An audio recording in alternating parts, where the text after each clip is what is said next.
I always found it intriguing when I watch movies to know where I was when a specific movie was being filmed, or a famous viral video for that matter. I even like to see what people's perspective and stuff from their point of view is as well. But one day, everybody remembers our tragic events, and one of those days happened to be 9/11. Everyone will ask someone nowadays where they were during 9/11. Now, I mean, I can understand on the Pacific Coast, people would have just been waking up, and Mountain Time people were probably just getting to work. But I was raised in the Central Time Zone, so where was I when 9/11 happened? To answer the question, I have a good memory, but I don't remember everything on 9/11 as precisely as I should, considering as a little boy, and I was just only 7 years old. I do remember the surrounding events of it, but I needed to be exact on how I remember things because maybe I can dig up a memory if I think more about it. But I just remember the snippets of it. I remember around it, like how it was just literally all over the news. Like it was news you could not avoid, no matter what. Like back in those days, they had Radio Shacks with TVs, like advertising. Like they'd advertise the TVs, they'd play the news, and people would go buy them during their lunch breaks and gather around it. Like it was much better than the newspaper was in informing news at that time, which was 2001. And when you're a little kid, though, the thing is, you don't always want to pay attention to that stuff, especially me. I just wanted to play with my toys and my Lego, my Power Rangers, and also I was Canadian, and I was very far away from New York City, for that matter. Like I lived in Winnipeg, Manitoba, if I'm being exact.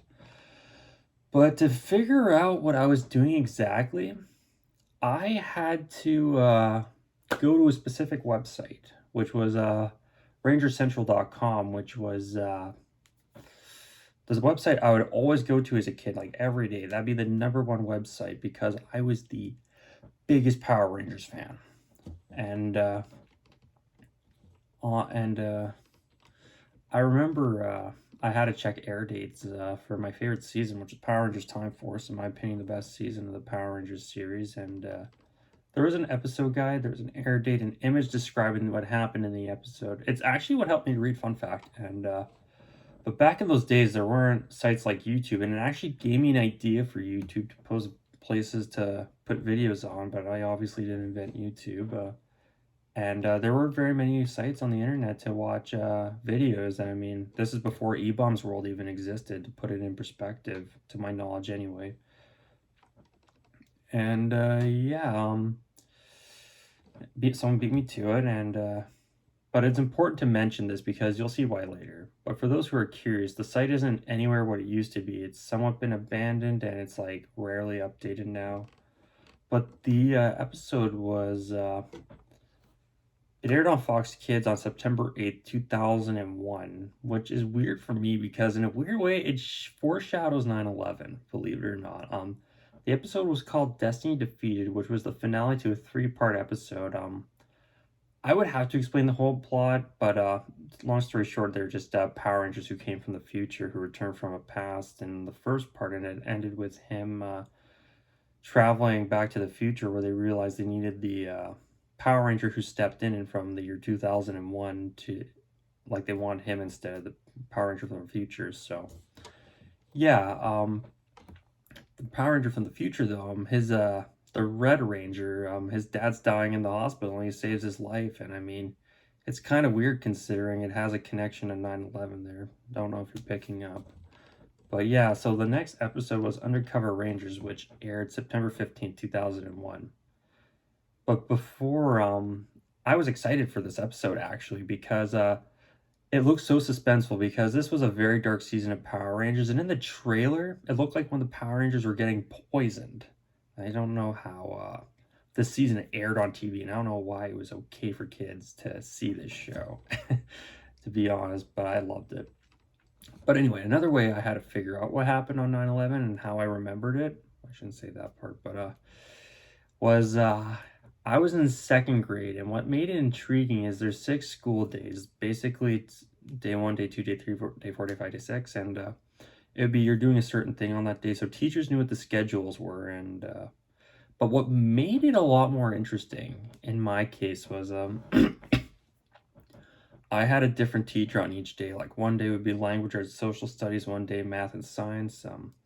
And it was funny because I think yeah, it was day one, day three, day five. I had this grumpy old lady who everyone was like, "Oh, it's her day," and then we had this mother who worked part time, and we were like, "Yay, it's her day," because she was much nicer than this grumpy old lady. But yeah, so they both work part time, and yeah, so the other thing I had to do to remember precisely is I can remember the weather precisely because I remember around that time it was really hot weather and there were wasps there because that's what happens in Winnipeg. You get lots of wasps when the weather's really nice. And so I had to find out what it was like the entire thing. It was school day 3, garbage day 2.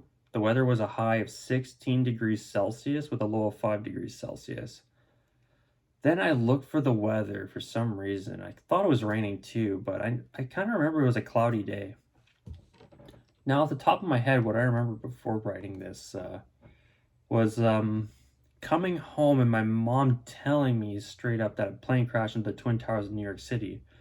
And literally, it was all over every television station because back in those days, there weren't very many television channels as they have now. But the thing that came across my mind was like how I learned to read was the Power Ranger websites. And I remember I was reading about the actors and the actresses, and the actress who played the Pink Ranger, Erin Cahill, was I thought she was from New York, and I thought she was in danger, and that was one of the things that came across my mind. But she was not really from New York; she's from Stafford, Virginia. But anyway, I asked my parents how they remember 9/11.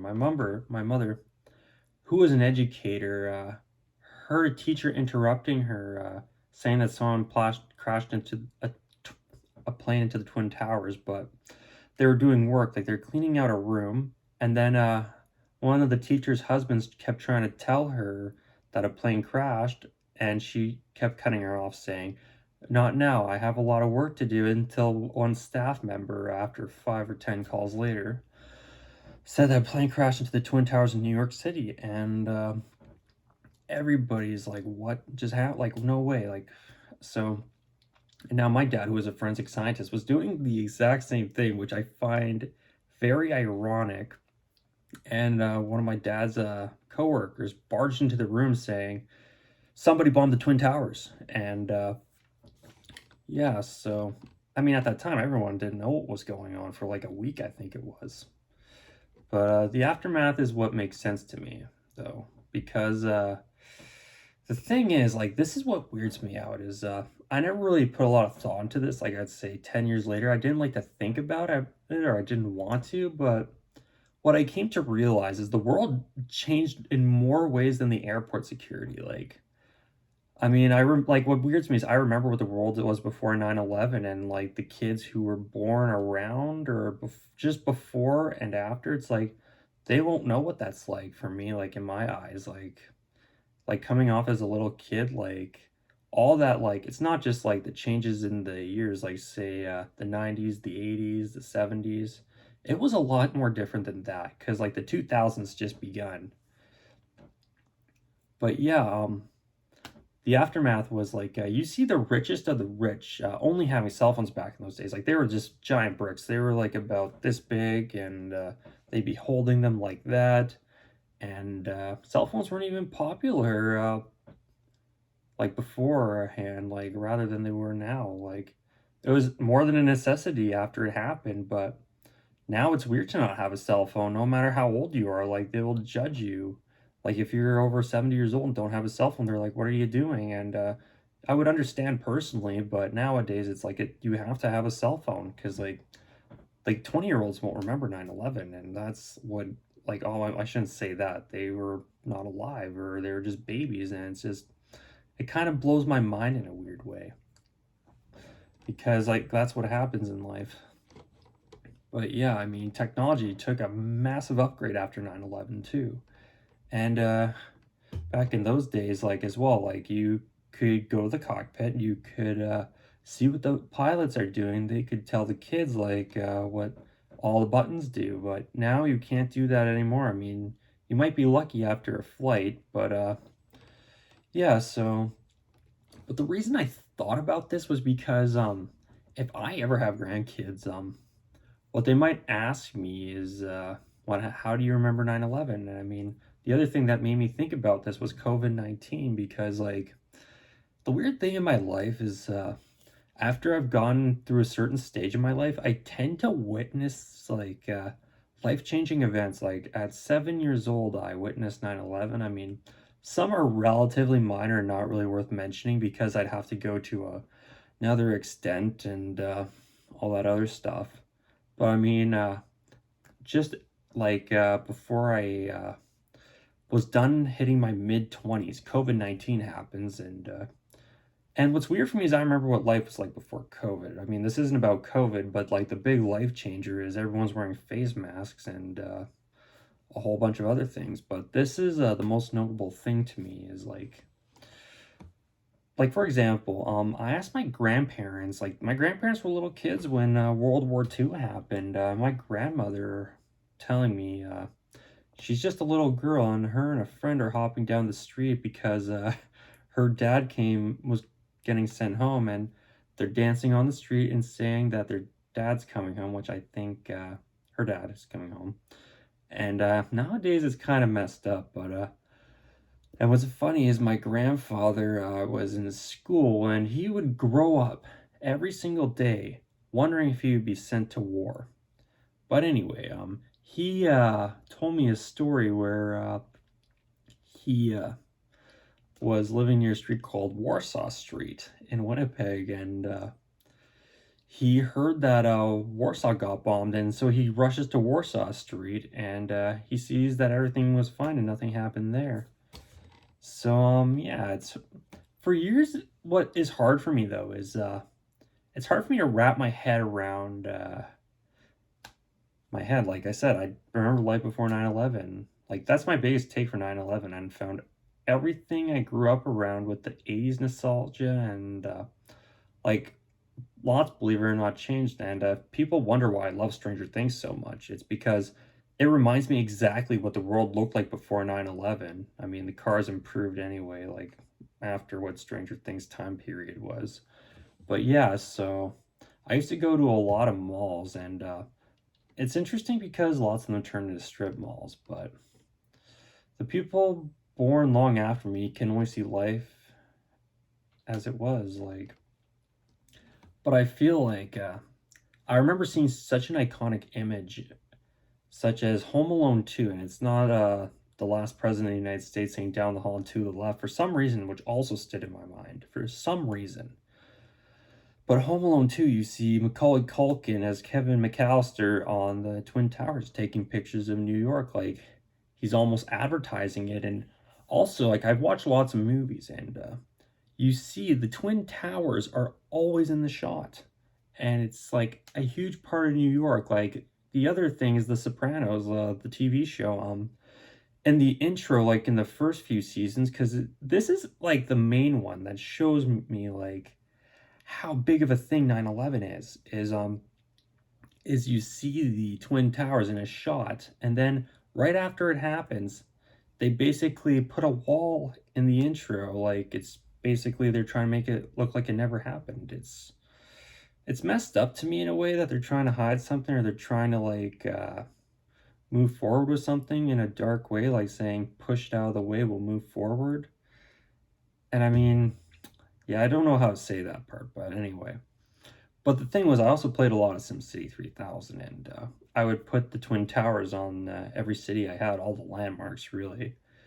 So that's sort of like how I remember it. Like it was weird, and it's kind of funny because I was wondering why it was still in the game. But I mean, back in those days, you couldn't really update a video game because if SimCity 3000 could have gotten an update, I can bet anything they would have gotten rid of them. But this is me not really trying to upset anybody. It's just how I remember things as a kid too, because I understand people in New York, like it's a very sensitive, touchy topic, or people around the New York area to talk about 9/11. New England, like Pennsylvania, New Jersey, like those are the ones who can't handle it. And I fully understand that, and that's like the last thing I want to do. I'm just trying to explain things, but But when I see how it literally changed everything, like it's why like I said, cell phone sales took a big hike. The internet had a giant improvement over the years. And like I remember my principal in elementary school was trying to get us to learn technology right away because it was getting a massive hike. And like I kind of wonder if 9/11 was the thing that made the world move forward. Like how would I say it? Like basically boosted like put a massive update on the world that we needed to learn things and all that sort of thing. But like news wasn't as practical or wasn't as fast back then. Like you can use stuff like nowadays you have Twitter, Instagram, TikTok, Facebook, and I can imagine if those all existed during 9/11, they would have exploded. Like the internet would have crashed right when it happened, like in a whole different way we can't even imagine today. And yeah, so like what weirds me out was when I was a kid, I was left out to not witness or be alive for some big historic events. Like I didn't think I'd ever see anything, but little did I know everybody witnesses history every single day, and it keeps coming.